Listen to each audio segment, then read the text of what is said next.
అపోస్తలుడైన పౌలు గలతీలకు రాసిన పత్రిక మొదటి అధ్యాయము. మనుష్యుల మూలముగానైనను ఏ మనుష్యుని వలననైనను కాక యేసుక్రీస్తు వలనను ఆయనను మృతులలో నుండి లేపిన తండ్రి అయిన దేవుని వలనను అపోస్తలుడుగా నియమింపబడిన పౌలను నేనును నాతో కూడానున్న సహోదరులందరూ గలతీయలోనున్న సంఘములకు శుభమని చెప్పి వ్రాయినది.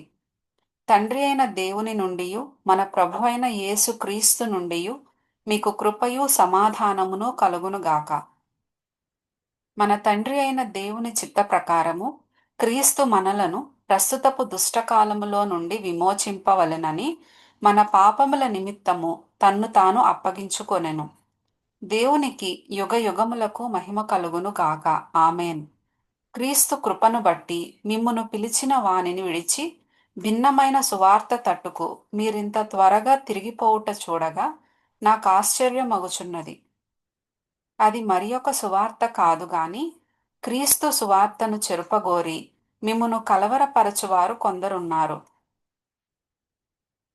మేము మీకు ప్రకటించిన సువార్త గాక మరి ఒక సువార్తను మేమైనను పరలోకము నుండి వచ్చిన ఒక దూత అయినను మీకు ప్రకటించిన ఎడల అతడు శాపగ్రస్తుడవునుగాక.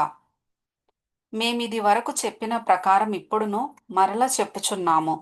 మీరు అంగీకరించిన సువార్త గాక మరి ఒకటి ఎవడైనను మీకు ప్రకటించిన ఎడల వాడు శాపగ్రస్తుడవునుగాక. ఇప్పుడు నేను మనుష్యుల దయను సంపాదించుకొనజూచుచున్నానా, దేవుని దయను సంపాదించుకొనజూచుచున్నానా? నేను మనుష్యులను సంతోషపెట్టగోరుచున్నానా? నేనిప్పటికిని మనుష్యులను సంతోషపెట్టువాడనైతే క్రీస్తు దాసుడను కాకయే పోవుదును. సహోదరులారా, నేను ప్రకటించిన సువార్త మనుష్యుని యోచన ప్రకారమైనది కాదని మీకు తెలియజెప్పుచున్నాను.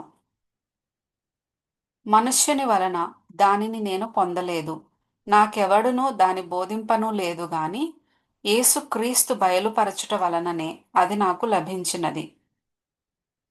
పూర్వమందు యూదా మతస్థుడనై ఉన్నప్పుడు నేను దేవుని సంఘమును అపరిమితముగా హింసించి నాశనము చేయుచు నా పితరుల పారంపర్యాచారమందు విశేషాసక్తి గలవాడనై నా స్వజాతీయులలో నా సమాన వయస్కులైన అనేకుల కంటే యూదుల మతములో ఆధిక్యత నొందితినని నా నడవడిని గూర్చి మీరు వింటిరి.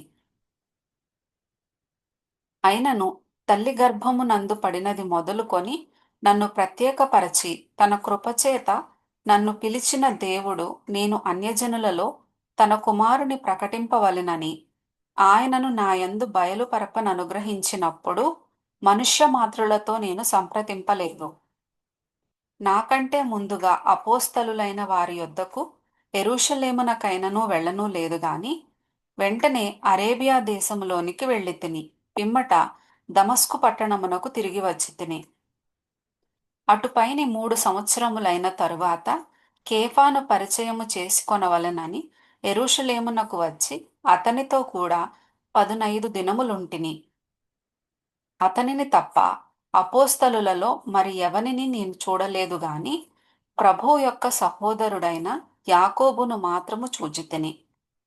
నేను మీకు వ్రాయుచున్న ఈ సంగతుల విషయమై ఇదిగో దేవుని ఎదుట నేను అబద్ధమాడుటలేదు. పిమ్మట సిరియా, కిలికియా ప్రాంతములలోనికి వచ్చితిని.